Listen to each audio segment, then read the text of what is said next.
Hello, welcome to this lecture, The Burning of the Big House in Offaly. I'm Ciarán Reilly.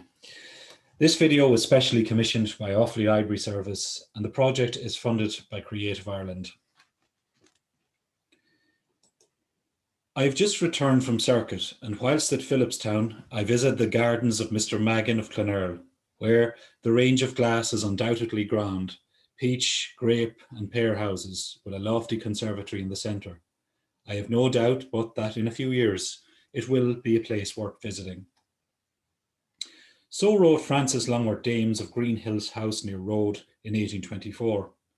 Clonerail, the home of the Magin family, would be lost just over 20 years later, engulfed by fire on the eve of the Great Famine. 75 years later, fires of a very different nature would break out in County Offaly, amongst them at the home of the aforementioned Dames family at Greenhills near Road. During the years 1920 to 1923, 14 houses were burned in the county, while others were partially burned, attacked and looted. More still were sold, abandoned, and in the decades that followed were demolished or left to ruin. Terence Dooley has estimated that almost 300 big houses were burned in Ireland from 1920 to 1923, and only counties Tipperary, Cork and Galway had more burned than County Offaly. The houses burned in Offaly represents about 20% of the total number of such residents in the county at that time. Offaly underwent something of a big house building boom in the period 1780 to 1840, as the fortified tower houses and castles of the 16th and 17th century were replaced or remodelled. Some of the leading architects of the day were employed in the design or remodelling of Offaly's country houses during this period, including Richard Morrison at Cancourt, Belair and Ballylinn, the Armagh-born Richard Johnson, who oversaw the building of Charleville Castle between 1800 and 1812, James Payne, who redesigned Lawton House for Lord Bloomfield in the 1830s, while with his brother he also oversaw the building work of Castle Bernard, the home of the Bernard family at Kinnetty. Elsewhere, houses such as Gloucester, designed in the 1730s by Edward Lovett Pearce, was extensively remodelled to match the evolving fortunes of the Lloyd family towards the end of the 18th century. The country house today may not be an integral part of everyday life, but it still retains a special place within its landscape, heritage and history. Today, these houses have adopted new roles and functions, which include visitor centres, hotels, guest houses, traditional crafts and stud farms. In the 19th century, the country house was central to the political, economic and social fortunes of County Offaly. The landlord, as a magistrate and justice of the peace, provided much needed security for tenants, but by the end of the century, there was a widening chasm between both. However, perhaps their biggest role, and the biggest role of the country house, was the vast employment they provided, be it in the big house itself, or on the domain, or at events such as hunts, balls, and other social occasions. Perhaps the best example of this in an Offaly context can be seen in the case of the 4 big houses in the Road area, Greenhills, Ballyburley, Rathmoyle and Tubberdaley, which between them employed more people than was employed at Road Power Station in the 20th century. In the 19th century, 5 landlords in Offaly owned in excess of 100,000 acres and in effect controlled the local politics of the county. The Big Five included the Earl of Ross at Parsonstown, Lord Digby at Geeshel, the Earl of Charleville at Tullamore, the Marquess of Downshire at Edenderry, and Captain Thomas Bernard at Kinnetty. According to a parliamentary return of 1876, Kings County had over 100 landlords owning more than 1,000 acres, while there were 15 landlords who held more than 5,000 acres. The rich and fertile barony of Clonlisk in the south of the county had a high percentage of medium-sized domains, and a total of 13 houses in Offaly had rateable valuations of more than £50 by the middle of the 19th century. And Offaly was notable for the large number of what were termed minor gentry. The more notable of these included the Gambles of Collooley, Darby of Leap, Lloyd of Gloucester, Minchin of Busherstown, O'Connor Morris of Mount Pleasant, and Toller of Darrow Abbey. As magistrates and poor law guardians, these minor gentry carried out the administration of the county, and from their country residences perfected a stranglehold on all forms of life. About these minor gentry, Sir Charles Coote commented in 1801 that they were the guardians of everything which makes the county respectable.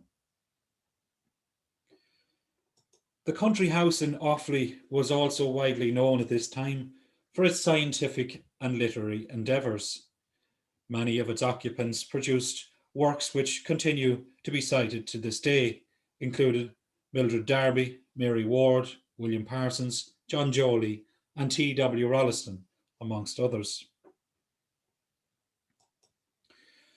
Offaly was not the most active or troubled county during the years of the Irish Revolution, with few skirmishes or ambushes taking place. The more notable of these, of course, at Clara, Kinnetty, and Mount Lucas. Indeed, historians suggest that Offaly accounted for as little as 4% of the total violence in the country from 1917 to 1923. In total, 23 people were killed in Offaly during the War of Independence, and this figure was one more than for the period of the Civil War. During the treaty debates of 1921 to 22, all four Laois Offaly TDs supported the ratification of the treaty, as did the majority of the press, the pulpit, and the people of Offaly. During the Civil War, it was described as possibly the most pro-treaty county of Southern Ireland. However, during this period, particularly after the outbreak of the Civil War in June 1922, it also was home to many agrarian agitators. It was during the latter period that one county council official commented that both sides of the divide were outrivaling the Black and Tans. The impending troubles for country house owners could be seen in the sale and auction of houses, which commenced in earnest from the spring of 1920. In October 1920, Captain Bolton of Dungar Park advertised the sale of his antique and modern furniture, his horses, cows, hay, straw, farm produce, and other farming implements. Singfield, Glasshouse, and Streamstown were also put up for sale in 1921. Streamstown had been attacked and windows broken by armed and masked men in an attack in June of that year. And under pressure, Sir Andrew Armstrong sold Gallen Priory for £7,000 to a committee of tenants in the same month. These are just a sample of the continued agitation for the breakup of land, which in some parts of County Offaly had rumbled for many years. In the midst of this agitation for land and the breakup of land, 14 houses were burned in Offaly between the years 1920 to 23. There are many reasons why country house owners come under attack during this period, and the motives for the burning may include several factors. This lecture is offered as an introduction to the demise of these houses and their families, in the hope that it stimulates further research. This lecture examines the burning of some of these houses, not in chronological order, but rather on a thematic basis. Some accounts are more in depth than others. When Jonathan Darby came of age in 1880, the tenants of his Leap estate presented him with an address in which they hoped, quote, "In the many vicissitudes of life, we sincerely trust that the relationship of landlord and tenant may always exist." However, having been raided and attacked on 9 occasions in 1922, Darby decided to quit the county and remove to his daughter's house in County Longford. According to his wife, they had fled Leap, taking with them only their clothes. Leaving the 4,500-acre estate in charge of Richard Dawkins, his land steward, Darby could hardly have envisaged the wholesale destruction of the castle that occurred on the night of the 30th to the 31st of July, 1922. At 2:20 a.m. on the 30th of July, Richard Dawkins awoke with a knock to the door of his house on the estate. He was given 20 minutes to get his wife and child out before the raiders sprinkled petrol on the floors of all the rooms of Leap Castle. Furniture was broken before the castle was torched, which subsequently only destroyed the north side of the building.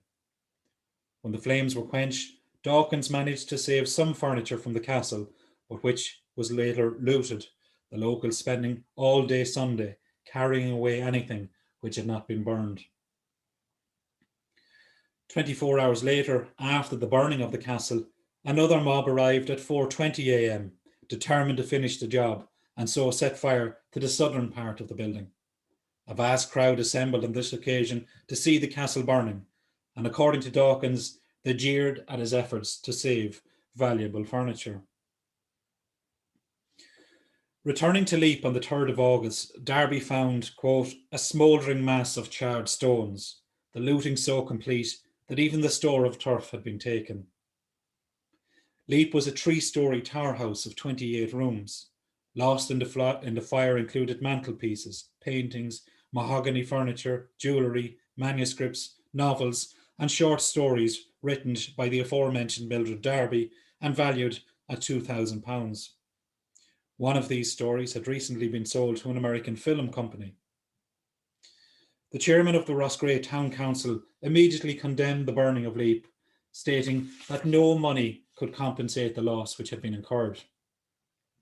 Mildred Darby later wrote of the plight of, quote, the unfortunate southern loyal, law-abiding minority, now homeless, penniless wanderers. According to her, the troubles at Leap began when the low-rent campaign of the Farmers' Union started. She ended with a reminder that we are all absolutely unarmed. Darby's daughter Diana would later recall that, quote, my father could simply not imagine anything could happen to Leap.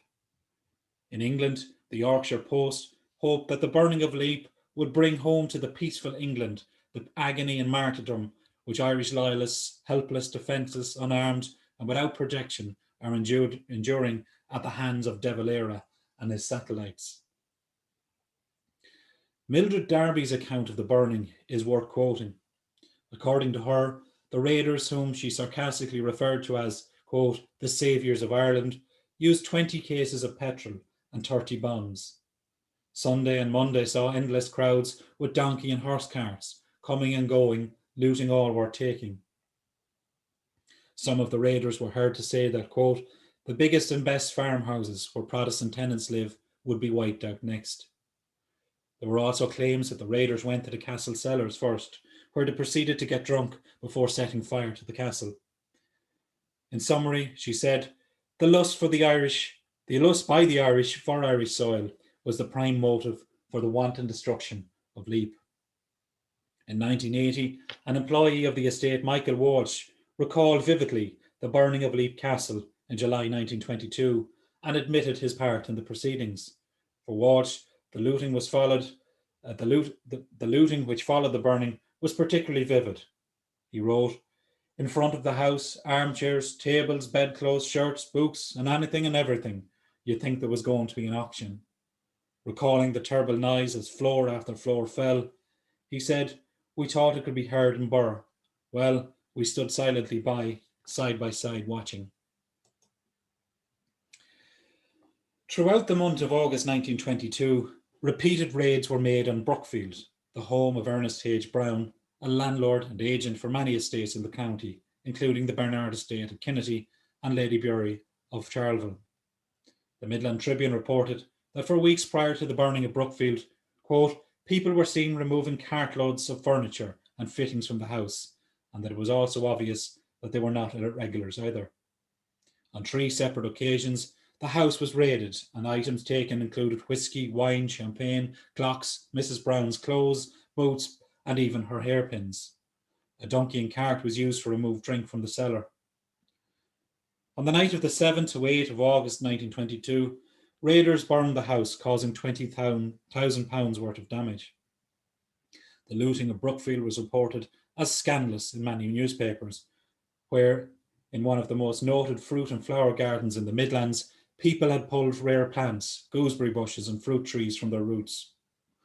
Brown had spent years beautifying and improving the place and expended a large amount of capital at Brookfield. A few days after the burning, a group of irregulars were reported to have returned and burned a quantity of turf, smashed windows in and out of the houses, and taken away anything not destroyed by the fire. In April 1922, an IRA party had tried to occupy Brown's house in Kinnity before the efforts of Reverend Hitchcock and Father Houlihan dispersed them.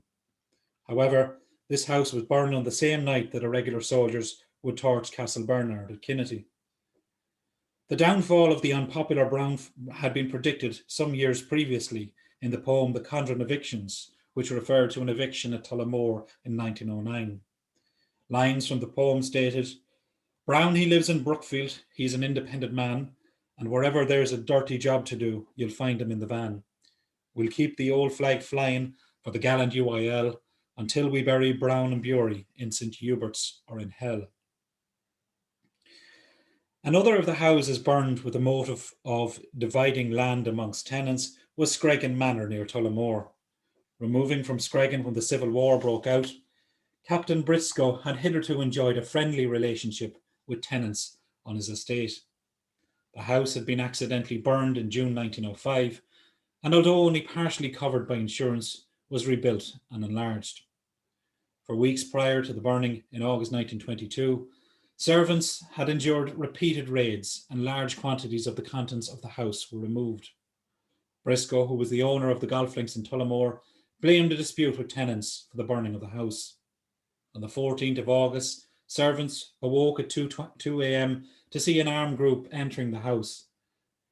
Like many other houses, they were given 10 minutes to clear out their belongings. The raiders then set fire to the 3-story building, which contained valuable furniture and antique heirlooms. The burning of Geeshill Castle was also prompted by agrarian trouble. Lord Digby was, however, fortunate in having auctioned most of the household furniture and artefacts, ensuring that these would not be lost when the castle was burned on the 17th of August 1922. Described as a massive structure with a long and interesting history, all communications were cut in Geeshill to prevent any attempt to save the house. Digby was in no doubt as to the reasons why his residence was burned. Citing agrarian trouble as early as 1914, when cattle were driven on numerous occasions from his estate, Digby claimed to have been under constant harassment from his tenants. A ballad recalling the driving on the Digby estate asserted the intentions of local agitators. "We have to get to land where the bullocks now do stand, and we never will be satisfied until we get the land." Claims for the division of the Mount Pleasant estate at Palace were not entertained by its owners, perhaps sealing the fate of the family home. Casting a humorous take on the burning of Mount Pleasant or Gortnamona in August 1922, Jack Bracken recalls the looting and immediate celebration that greeted the burning of the O'Connor Morris house. "The Free State troops are with us yet. They may have someone's sanction, but neither ones could quench the flames that burned Mount Pleasant Mansion." Another verse of the poem recalls how in the days following the burning, the family coach was used by several locals going to Mass. "But worst of all, on Sunday last, I heed with confirmation, they drove the judge's coach to Mass with half the congregation." Located 6 miles from Tullamore, Mount Pleasant was a 3-story building and had been built in 1804 overlooking Palace Lake. Prior to the burning on the 23rd of August 1922, the house had been looted several times. Irregular soldiers renounced all responsibility for the building, although it is known that a band of them were in the locality at the time. The house had been occupied by a steward, William Graham, who had been employed by the family for over 30 years. Another verse of Bracken's poem pokes fun at the land steward and the demise of Mount Pleasant. "When Bracken saw the wreck he cried, but tears could not revive her, and so he knelt and prayed that God might curse the merciless driver." A large staff was present at Darrow Abbey when it was burned in May 1923, although its owner, Mr. Otwick Toller, had not resided in the house since the outbreak of the War of Independence. The mansion was furnished with, quote, a large number of beautiful items of furniture and antiquities of historical nature. It had undergone extensive renovations from 1910 to 1912 and was said to house an impressive library with many rare Irish manuscripts. The raiders on this occasion signalled their intent when they informed the staff that they were to burn the house on account of recent executions, but also to burn imperialism out of the country. It was later reported that the house had become a tourist attraction, with people flocking to view the ruins, and that some of the furniture from the house which had escaped the flames could be seen around the general countryside in the homes of the Darrow tenantry. Darrow Abbey was rebuilt in 1926 to the design of Ralph Byrne in the domestic Tudor style, and it is said to be one of the few houses which was improved after the Troubles. Of course, some houses were burned in Offaly to deny their use by the military, and during the Civil War in reprisal for the execution of irregular prisoners. In May 1920, Moorrock near Ballycumber was burned to deny its use by the military. This three-storey house, formerly belonging to Colonel Clibborn, but was sold in 1990 to a Thomas Milet of Tuam, County Galway, was used by the military after Ballycumber RIC barracks had been burned in early 1920, and thus condemning its fate. A similar fate befell Castle Bernard, now Kinnetty Castle, built in the 1830s by the Payne brothers for Captain Thomas Bernard, a Member of Parliament at the time. At 3 a.m. on Sunday, the 23rd of July 1922, a party of irregular soldiers from the surrounding district put fire to Castle Bernard, ordering the steward, gardeners, and other employees out of the building. The Midland Tribune reported that amongst the items lost included valuable pictures, antiques, and ornaments. Castle Bernard was built of grey-blue limestone in the Elizabethan castellated style. The raiders needed, quote, a considerable number of bombs to destroy the castle. The cellar of the house was the only portion protected from the fire. The following morning, much looting took place, with locals scavenging for anything they could carry off. Mrs. Bernard had left the premises some day previous when the National Army had withdrawn, having been quartered for several weeks at the castle.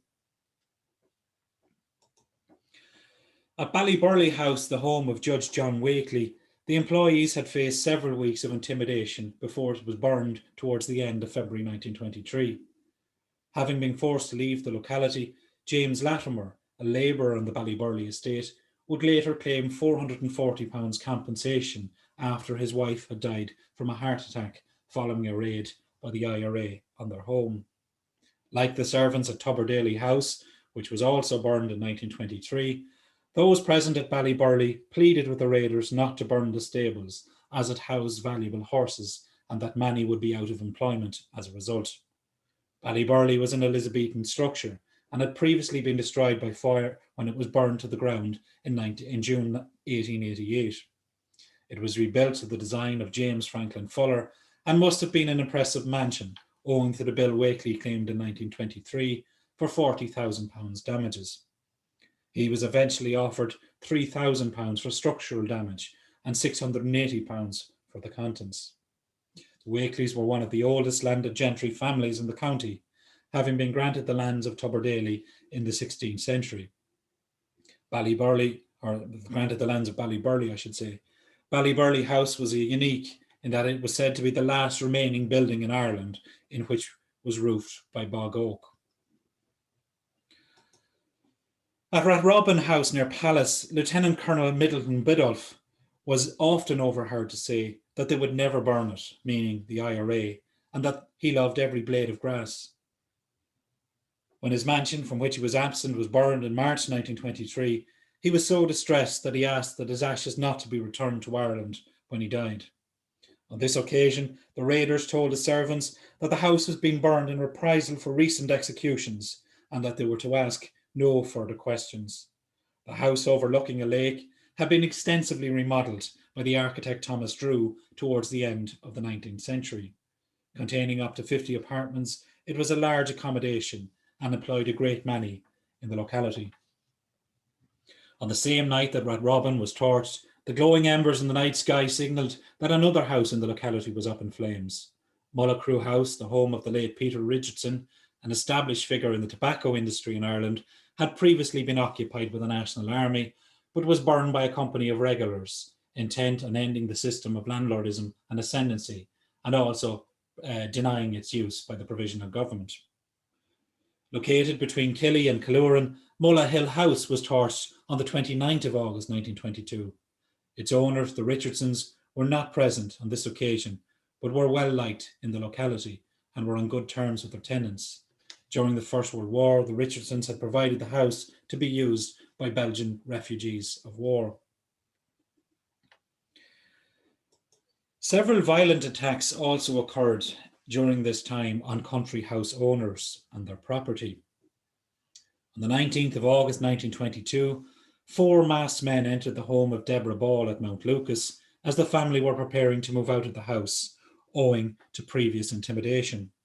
Dressed in her night attire, Miss Ball was forced from the house and was tied to the entrance gate of the estate.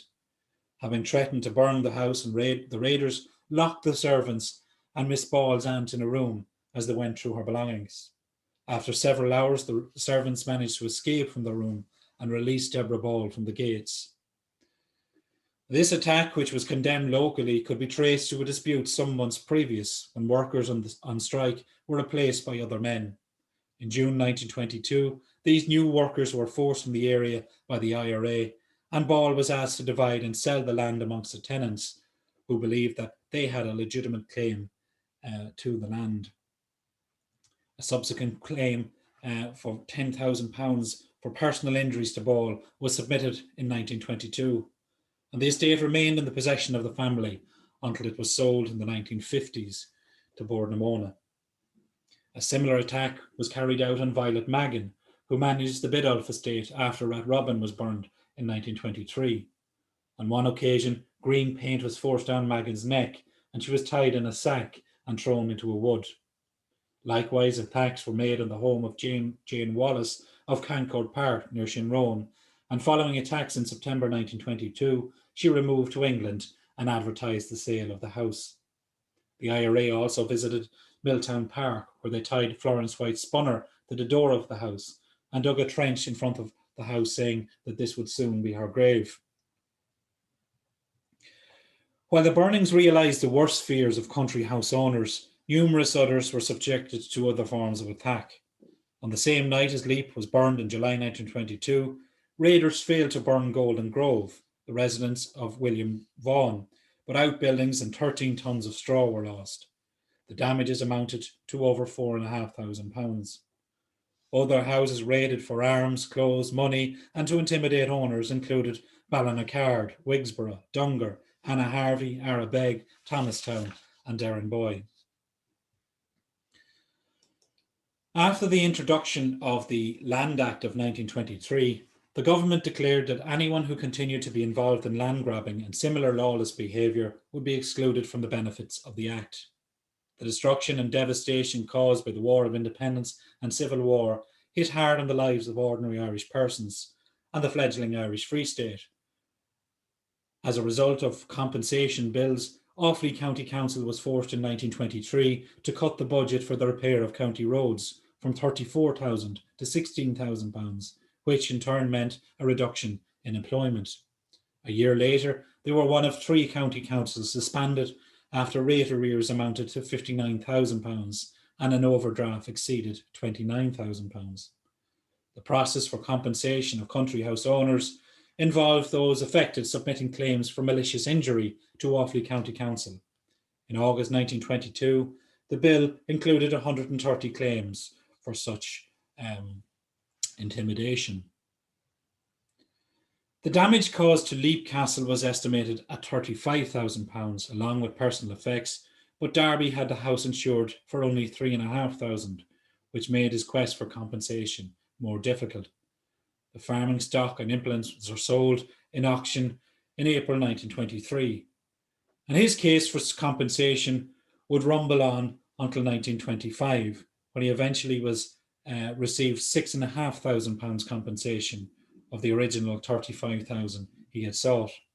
In 1935, the last parcel of ground belonging to Derby at Leap was sold to the Land Commission. Other claims for compensation were also quite substantial. In the weeks that followed the burning of Castle Bernard, claims totalling £163,000 for house and contents were lodged with Offaly County Council. Ernest Brown submitted a claim of £4,500 for Brookfield, although its real value was considered to be far more. Lord Digby claimed £15,000 for the destruction of Geishel Castle, and Otto Toller claimed £100,000 for the burning of Darrow. The burning of country houses from 1920 to 23 drastically altered both the population and landscape of County Offaly. Erased forever from the county's landscape were the homes of the Dames, Wakely, O'Connor Morris and Nesbitt families, amongst others. Such destruction was coupled with the decline of country houses by other means, both before and after the revolutionary period.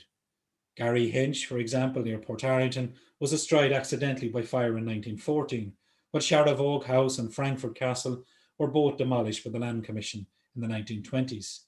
Glass House was demolished in 1930 and the stones used to build the nearby Mount St. Joseph's Oratory. Similarly, rubble from Ballylinn House at Ferban and Tubberdaley near Road were used for the construction of the ESB stations at Ferban and Road. Mount Lucas House was accidentally burned in 1960 and the site cleared by Bord na Móna for a briquette factory. Others, such as Millmount House near Eton Derry and Cuba Court at Banagher, were left to drift into ruin. The latter was connected with the celebrated English novelist Charlotte Bronte, who honeymooned there in the 1850s. Although receiving some form of compensation, most owners of country houses which had been burned or attacked or destroyed during the revolutionary period were reluctant to return to County Offaly.